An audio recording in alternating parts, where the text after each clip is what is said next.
예수님은 유대 사회에서는 신성 모독죄로 고소를 당했습니다.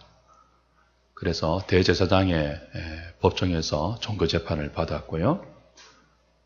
그것으로 사형에 넘겨질 수가 없으니까 대제사장들과 사내들인 공회는 예수님을 빌라도의 법정에 또 다른 죄목으로 고소를 했습니다. 그건 뭐라고 하죠? 쿠데타 전복죄예요. 그때 사용한 그 죄의 근거가 예수님 유대인의 왕이라는 근거입니다. 그러니까 유대 땅은 로마 황제가 다스리는 로마의 식민지잖아요.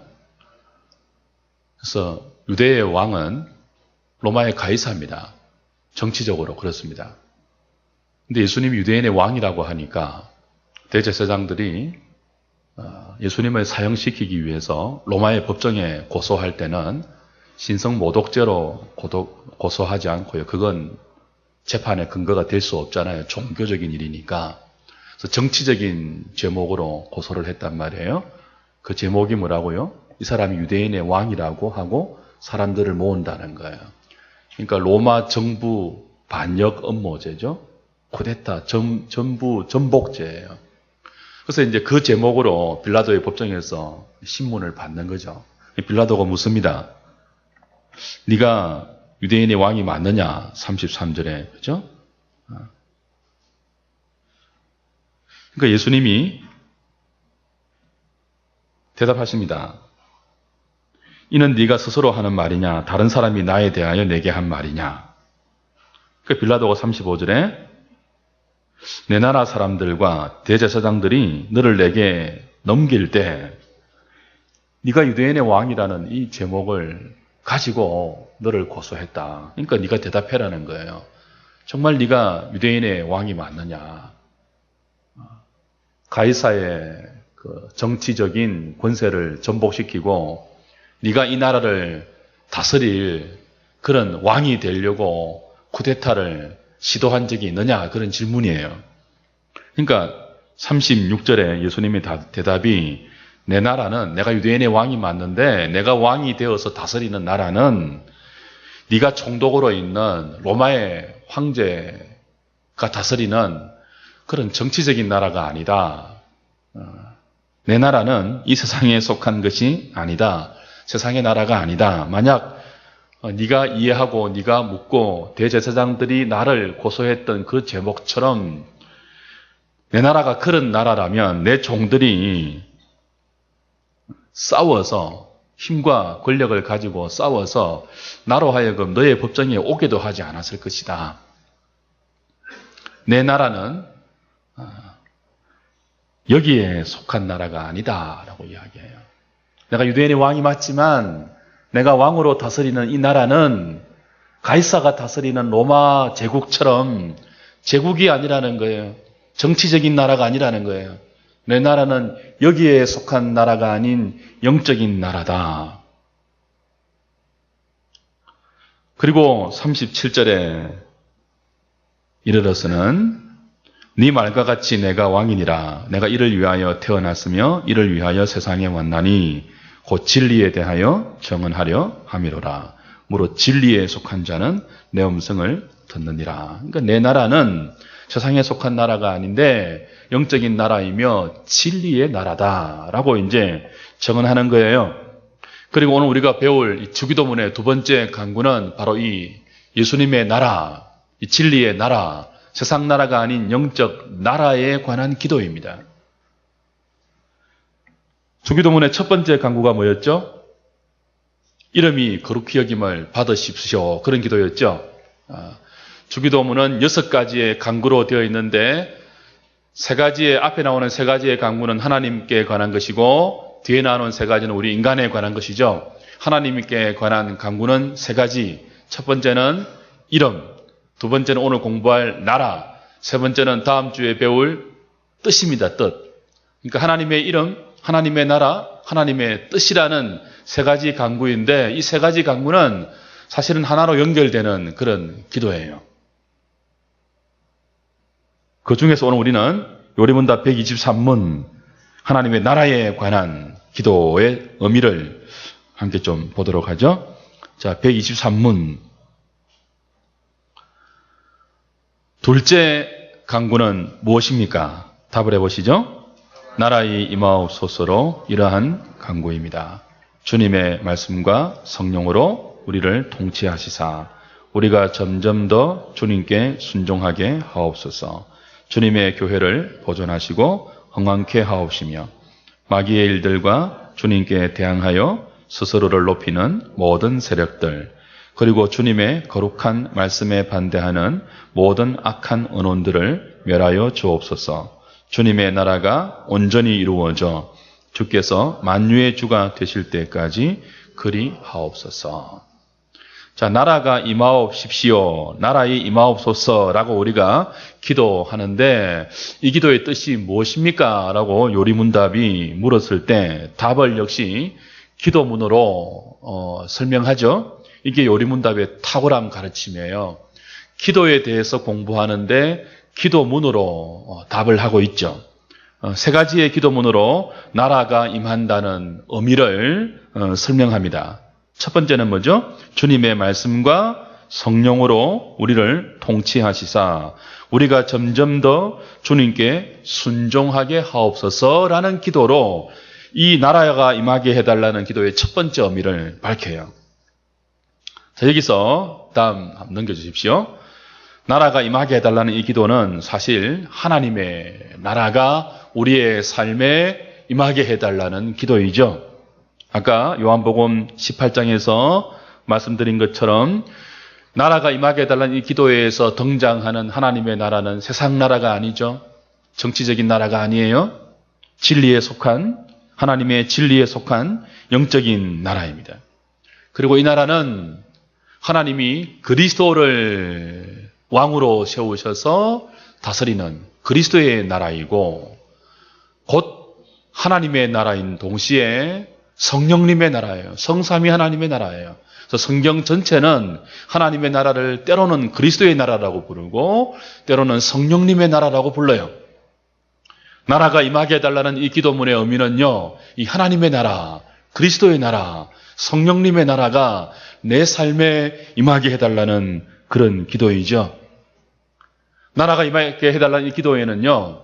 하나님의 뜻이 그 나라의 왕이신 하나님의 뜻이 내 삶 가운데 이루어지게 해달라는 세 번째, 주기도문의 세 번째 간구와 밀접하게 연관이 되어 있고 첫 번째 간구, 이름이 거룩히 여김을 받으시옵소서도 밀접하게 연관이 되어 있어요.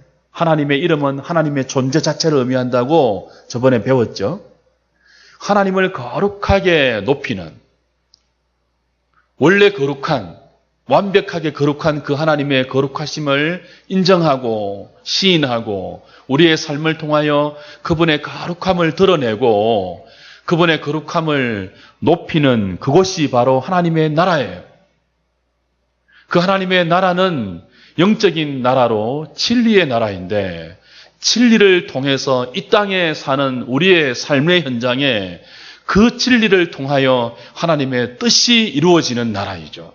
그래서 하나님의 이름과 하나님의 나라와 하나님의 뜻을 구하는 주기도문의 이 첫 번째, 두 번째, 세 번째 간구는 하나님의 나라와 그죠? 하나님의 나라로 다 묶을 수 있는 그런 의미의 기도인 것을 알 수가 있습니다.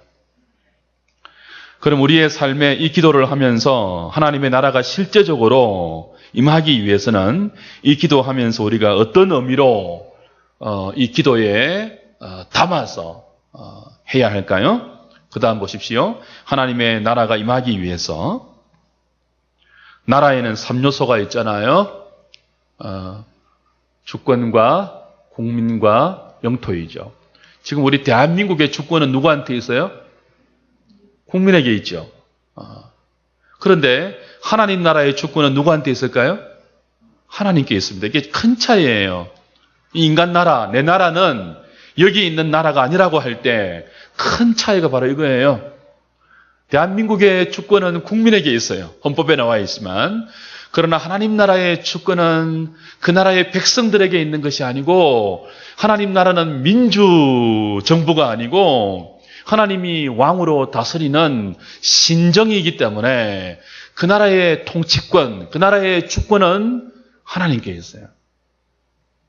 그 나라의 백성들이 누구예요?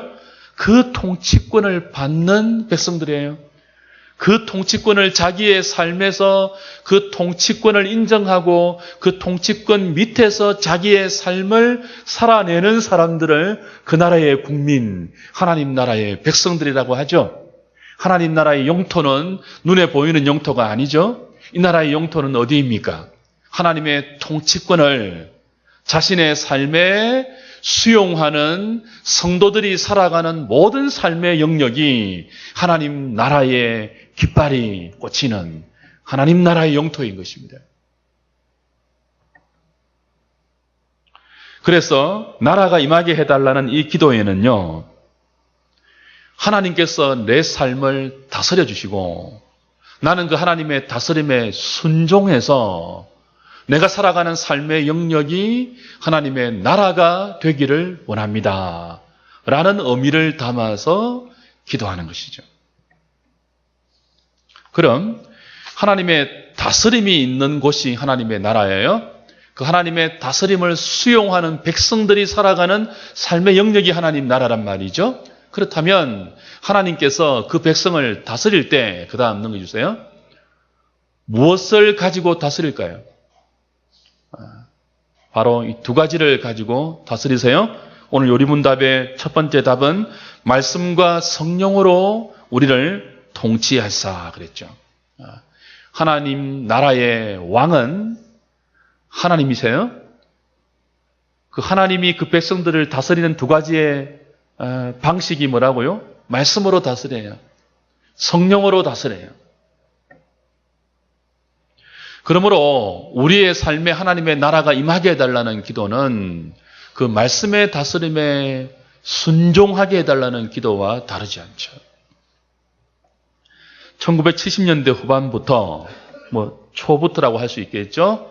우리나라의 민중신학이라는 것이 굉장히 유행했어요. 이건 남미의 해방신학과 더불어서 우리나라의 노동 현장에 그대로 적용되어서 독특한 한국의 신학으로 전 세계에 수출해 나간 한국의 신학이 바로 민중신학입니다. 이 민중신학은 하나님의 나라를 다르게 해석했습니다. 하나님의 나라는 말씀과 성령으로 통치하는 하나님의 통치, 하나님의 주권에 복종하는 백성들의 삶의 영역에 온다고 성경은 가르치는데, 이 민중신학자들은요, 해방신학자들은요, 하나님의 통치를 말씀과 성령의 통치로 보지 않고 어려운 이 땅의 어려운 사회 구조로 보았어요.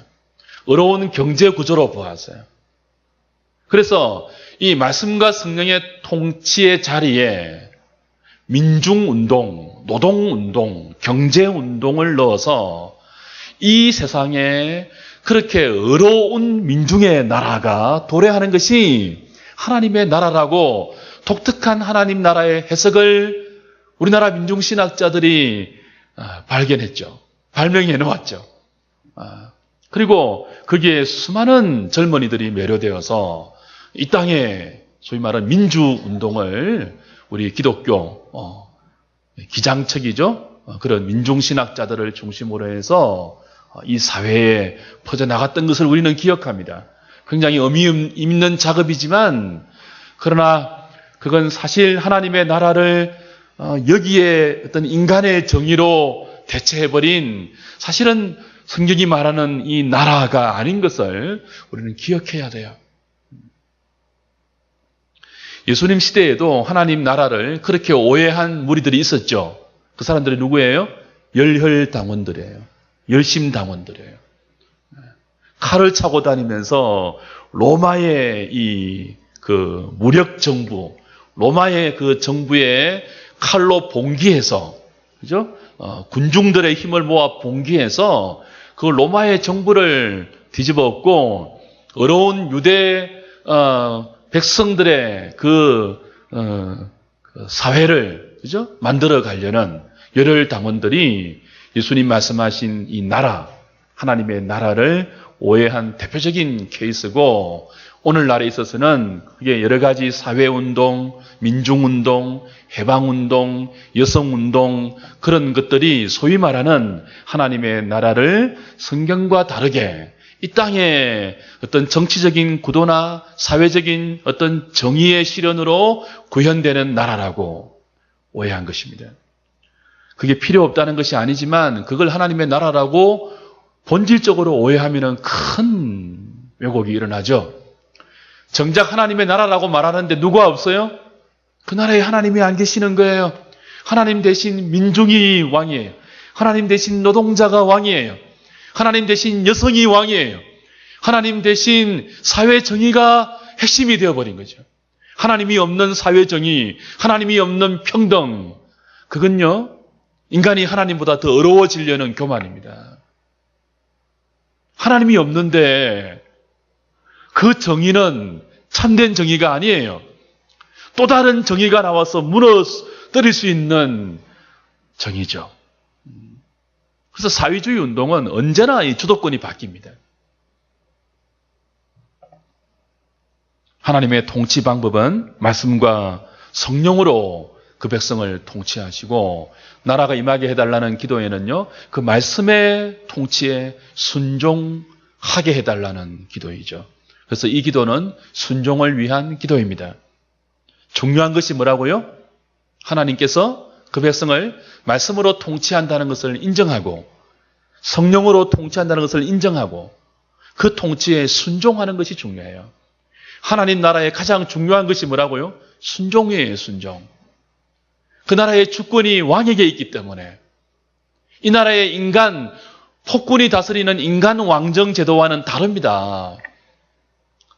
죄인된 사람들이 변질시켜 놓은 왕국과는 다른 왕국이 하나님이 왕이신 하나님의 나라예요. 하나님 나라의 왕은 폭군이 아니죠. 그 나라의 백성을 위해서 자기의 아들을 내어주는 왕이에요. 자기 아들을, 백성들을 위해서 기꺼이 희생시키는 가장 선왕이에요. 그래서 이 나라의 왕에게 복종하는 것이 얼마나 큰 복인지 모르죠. 나라가 임하게 해달라는 기도는 이 나라의 왕이신 하나님께서 그 백성을 말씀으로 다스릴 때 우리가 기꺼이 그 하나님의 말씀의 다스림에 순종케 해달라는 기도예요. 그러므로 하나님의 나라는 우리가 하나님 말씀에 순종하는 것만큼 우리에게 임합니다. 나라에게 임하게 해주십시오라는 이 기도를 할 때 여러분 공중에서 어떤 물리적인 나라가 막 내려오는 것으로 연상하시면 안 돼요. 나라가 임하게 해달라는 기도는 뭐예요? 오늘 내가 살아가는 내 삶의 현장에서 하나님이 나를 말씀으로 다스려 가실 때 그 다스림에 거부하지 않고 순전히 반응하고 온전하게 순종할 수 있도록 내 마음에 순종을 허락해 주십시오. 그 기도예요. 우리는 하나님 말씀에 본성적으로 거부하려는 죄의 경향들을 다 가지고 있어요. 자기 마음대로 살고 싶은 이 방종에 물들어 있는 죄인들이기 때문에 이 기도를 매일 해야 되죠. 하나님은 우리에게 하나님 나라를 주시기를 원합니다. 그 나라는 먹고 마시는 나라가 아니에요. 로마서 할 때 배웠죠, 우리가? 로마 교회 말입니다. 먹는 문제 때문에 아디아포라 문제로 누가 옳은지 막 다투고 싸울 때 바울이 말한 게 뭡니까? 하나님의 나라는 이 땅에 먹고 마시는 그런 나라가 아니야. 하나님의 나라는 성령 안에서 의와 평강과 희락이라고 말했습니다. 하나님의 말씀이 우리를 다스릴 때 그 말씀에 순종하면 우리에게 의가 주어지는 의의 나라예요. 하나님의 나라는. 평강이 주어지는 평강의 나라예요. 기쁨이 주어지는 희락의 나라예요. 그러니까 하나님께서 말씀으로 우리에게 순종하라고 명하실 때는 우리를 억압하거나 우리를 압제해서 당신의 만족을 누리기 위해서가 아니고 우리의 순종을 통하여 우리에게 정말 필요한 의를 주시기 위해서예요. 평강을 주시기 위해서요. 희락을 주시기 위해서요. 그러니까 순종이 중요하죠. 요리문답은 우리가 순종할 때 한꺼번에 순종하게 해달라고 이 기도의 의미를 가르치지 않습니다. 점점 더 순종하게 해달라고 기도하죠. 우리가 점점 더 주님께 순종하게 하옵소서 그랬어요. 신앙은 그렇죠. 한 걸음씩입니다. 한 걸음씩. 순종도 그래요. 평소에 순종 안 하다가 한꺼번에 순종 잘 할 수가 없습니다. 그건 불가능해요. 우리가 메뚜기가 아니에요. 한꺼번에 폴짝 뛸 수 있는 메뚜기가 아니에요. 우리는 한 걸음씩, 한 걸음씩. 하나를 순종하면 그 순종하는 하나가 우리에게 생명의 은혜로 허락되어서 하나님을 더 알아가고요. 순종하는 만큼 알아가고요. 하나님을 아는 그것이 우리에게 생명으로 쌓이면 또 그 생명의 능력으로 하나를 더 순종할 수 있는 점점 더 순종하는 그 방식으로 하나님의 나라는 이 땅 가운데 성도들의 점점 더 순종을 통하여 점점 더 확장되어져 가는 순종의 나라입니다. 순종의 나라.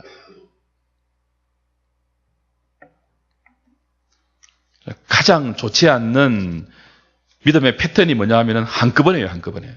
벼락치기 하는 거. 우리 애들 시험 앞두고 벼락치기 하잖아요. 그거는 실력으로 안 갑니다. 절대로. 벼락치기 하고 나면은 시험 치면은 벼락처럼 잊어버려요. 점점 더 한 걸음씩 한 걸음씩. 그 다음요.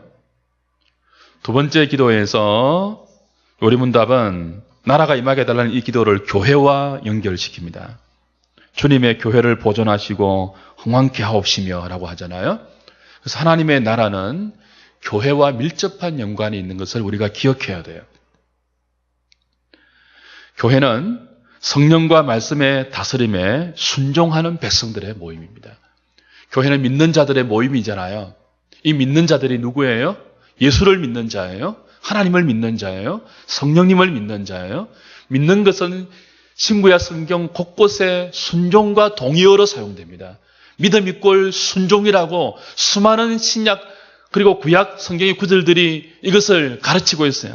그래서 믿는 자들의 모임은 곧 순종하는 자들의 모임이고 성령과 말씀의 다스림에 순종하는 자들의 그 모임이 교회이기 때문에 교회는 하나님의 나라를 이 땅에서 보이는 핵심적인 공동체이죠. 그래서 요리문답은 나라가 임하게 해달라는 기도를 설명할 때 두 번째로 교회를 언급하는 것입니다. 주님의 교회를 보존하시고 그 교회를 흥왕케 해달라는 기도가 나라가 임하게 해달라는 이 기도에 포함되어 있다는 거예요. 교회의 가장 중요한 요소는 신실한 말씀의 선포입니다. 우리 지난주에 기독교 강요할 때 교회 표지할 때 확인받았잖아요. 성례도 사실은 말씀의 시행이에요. 말씀이 신실한 말씀의 선포가 들리는 것이라면 성례의 시행은요, 보이는 설교입니다. 보이는 말씀이에요. 그러니까 교회의 표지에 사실 유일한 것은 말씀입니다. 말씀.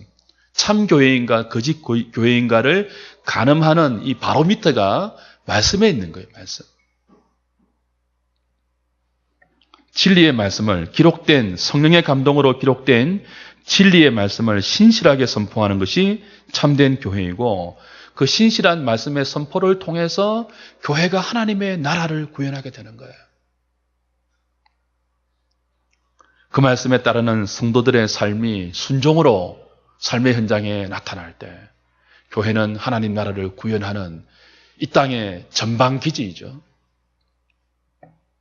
그래서 하나님은 교회를 통해서 당신의 나라를 이 땅에 구현하십니다. 이루어 가십니다.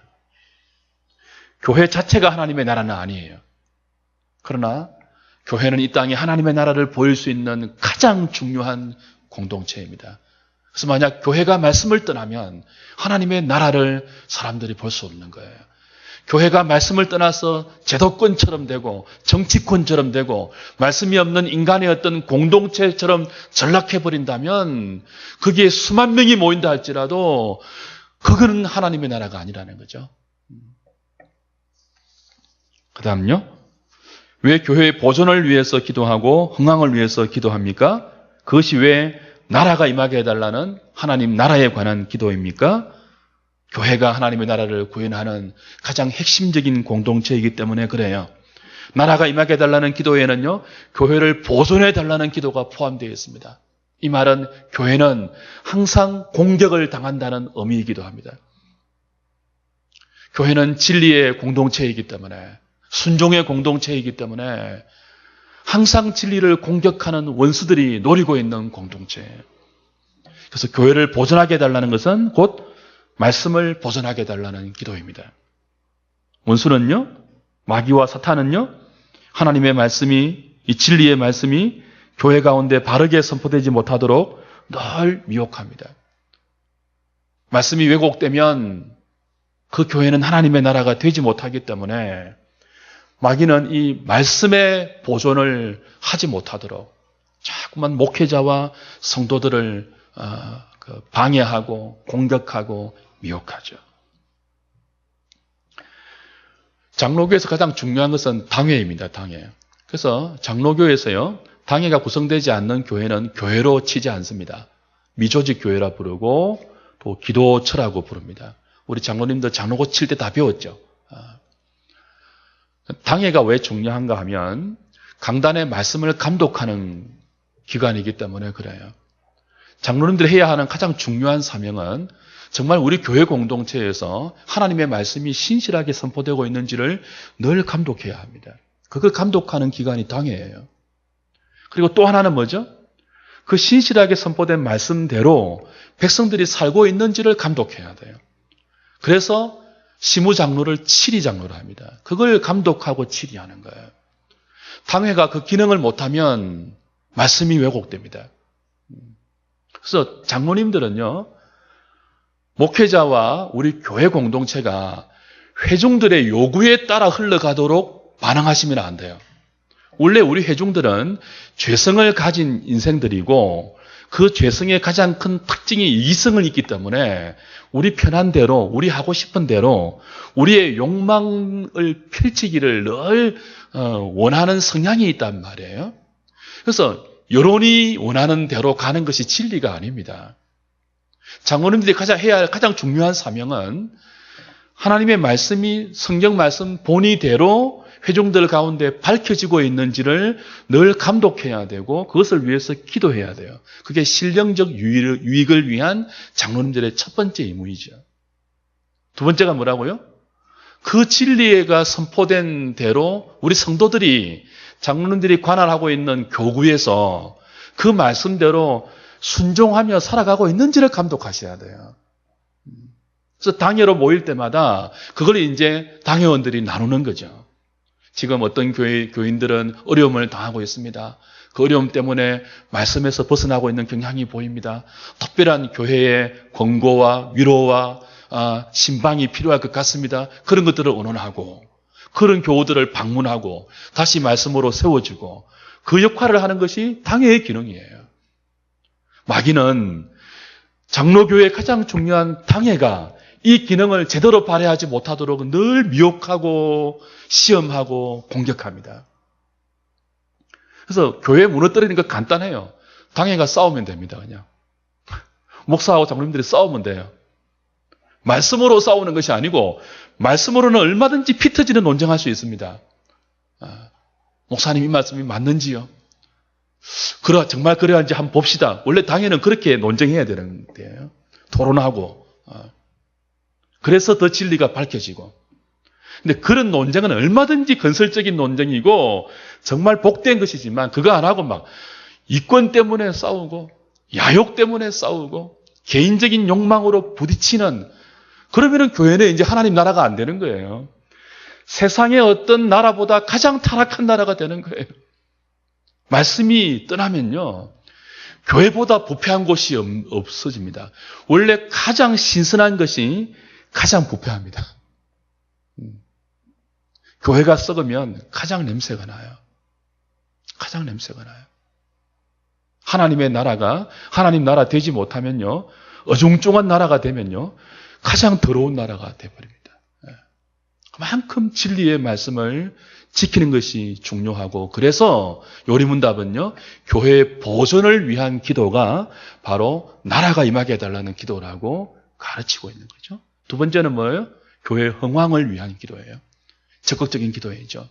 그냥 단순히 악의 공격으로부터 우리 교회가 진리의 말씀으로 잘 보존되게 이 정도가 아니고, 한 걸음 더 나가 뭐예요? 그 악의 모든 공격들을 뚫고 말씀이 더 선명하게 밝혀지고, 그 말씀들이 성도들의 삶에 정말 잘 순종으로 적용되어서 열매들이 나타나는, 그래서 교회마다, 교회 안에 말씀이 흥왕케 되는, 성도들의 가정마다 말씀이 흥왕케 되는 그 교회의 흥왕을 위해서 기도하는 것이 주기도문의 두 번째 간구에 포함되어 있는 거죠. 마귀의 일, 방금 했던 것입니다. 주님의 거룩한 말씀에 반대하는 모든 악한 언론들이 마귀의 일이죠. 요리문답은 그 마귀의 일을 손수 설명해 주고 있습니다.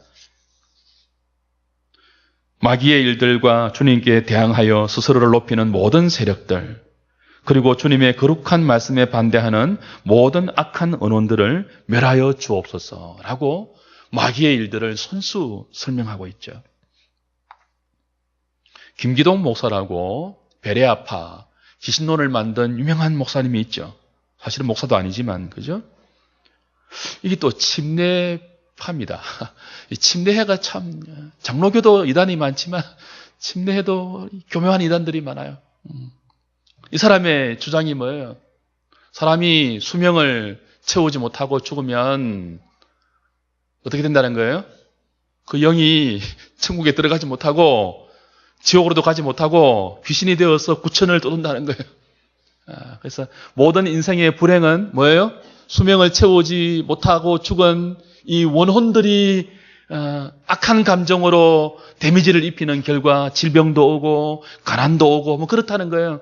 그러니까 병들리면 뭐 해야 되는 거예요? 귀신을 쫓아내야 되는 거예요.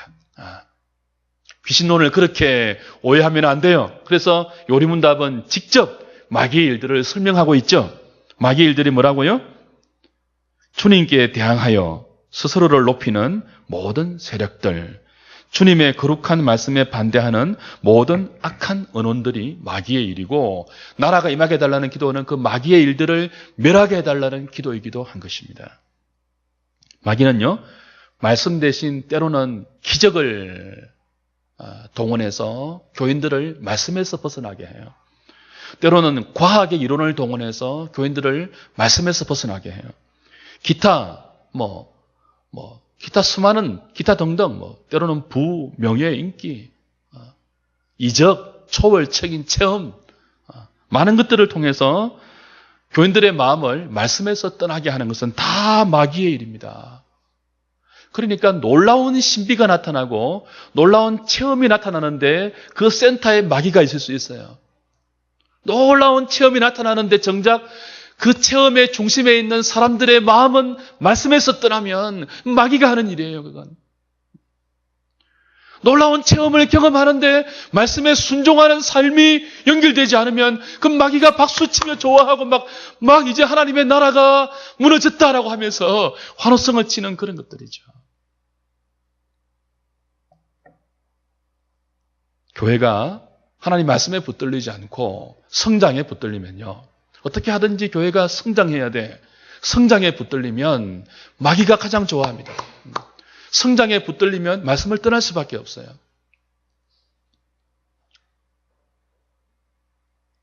작은 것이 다 좋다는 뜻이 아닙니다. 지금 제 말은. 제가 전에 한 말씀을 드렸죠. 요즘 이 목회자들이 얼마나 어리석은가 하면 교회가 침체하면은 기도하고 말씀으로 돌아가는 것이 아니고 컨설턴트를 받습니다. 상담을 받아요. 경영 상담처럼, 기업 상담처럼. 또 그런 사람들이 있어요. 교회를 무슨 컨설턴트 해줍니까? 그래가지고 그 처방대로 한다니까요. 그럼 그들이 하는 것이 뭔지 아세요? 진단지를 딱 나누어 줍니다. 나누어 주고는 뭐예요? 이 교회가 지역사회 주민들의 요구를 어느 정도 잘 반영하고 있는가, 그런 것들을 쫙 체크하죠. 그래서 그런 쪽으로 잘 반영하는 것이 성장의 길이라고 가르치죠. 많은 사람들이 그 비법대로 하죠. 그래서 막 교회 플랜카드에 막 스타 강사 뭐 이렇게 나오죠. 스타 강사 초청 노래 교실 뭐 이런 거 나오죠.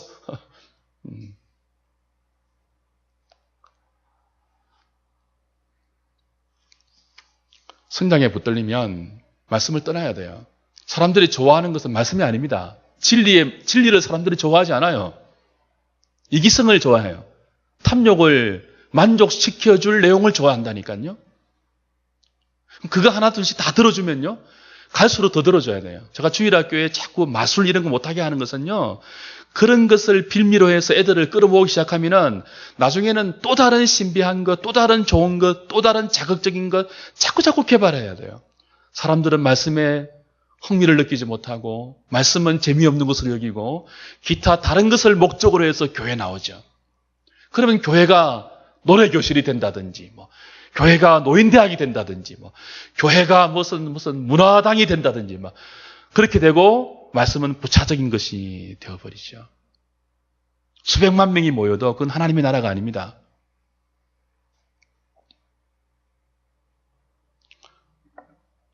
저를 심하다고 말씀하지 마세요. 요리문답이 가르치고 있는 거예요. 요즘 교회가 너무 타락한 거예요. 너무 세속화된 거예요. 팥인지 매주인지 구별을 못해요. 성장만 하면 최고인 줄 아는데 그렇지 않습니다. 오전의 말씀처럼 수백만 명이 모여도요. 영광의 노예가 되는 사람이 한 명이 없다면 하나님의 축복이 임하지를 않아요. 그 경우에. 사람은 떡으로만 사는 것이 아니고 하나님의 말씀으로 사는데 마귀는요. 말씀으로 살지 못하게 하는 모든 악한 일을 도모하고 그걸 집중적으로 교회 가운데 공격을 하고 있습니다. 그래서 나라가 임하게 해달라는 기도는 마지막으로 하나님 나라의 완성을 위한 기도예요. 이 땅에 수많은 가시적인 교회가 있지 않습니까? 우리 하누리 교회도 그렇고. 그러나 우리가 목도하고 경험하는 현실은요. 그 수많은 가시적인 교회 속에 성경이 말씀하고 있는 이 하나님의 나라가 잘 경험되어지지 않고 보이지 않는다는 것을 우리는 아픔으로 체험하고 있습니다. 성경이 말씀하는 교회와 하나님의 나라에서 이 백성들의 공동체가 멀어지고 있을 때 우리는 이 기도를 더 간절히 해야 되겠죠. 어떤 기도로요? 나라가 임하게 해주십시오. 교회가 보존되고 교회가 흥왕될 수 있도록 하나님의 나라가 임하게 해주십시오. 교회를 보존치 못하게 하는, 말씀이 흥왕치 못하게 하는 모든 악한 마귀의 일들을 멸하게 해주십시오. 나라가 임하게 해주십시오. 기도하는 것이고, 동시에 그것은 뭐예요? 지금 이 땅에 있는, 그죠? 불완전한 하나님의 교회들을 안타까움 가운데 보면서 주님이 다시 오셔서 완성되는 천상의 그 영광의 교회, 그 승리의 교회, 그 하나님 나라가 완성되는 그 나라를 소망하면서 우리는 나라가 임하게 해달라고 기도하는 것입니다. 이 땅의 교회가 불완전하고 연약하잖아요. 말씀을 보존하고 통치하는 것, 흥왕케 하는 것보다는 말씀을 잃어버리고 잊어버리고 다른 쪽으로 변질되어 가는 모습을 더 많이 보기 때문에 나라가 임하게 해달라는 이 기도를 통해서 하나님 나라의 완성을 소망하는 우리의 영혼은 더 깊어져야 하는 것입니다. 그래서 이 기도의 마지막은요, 주님의 나라가 온전히 이루어져 주께서 만유의 주가 되실 때까지 그리하옵소서. 이 기도를 포함하고 있는 거죠. 기도하겠습니다.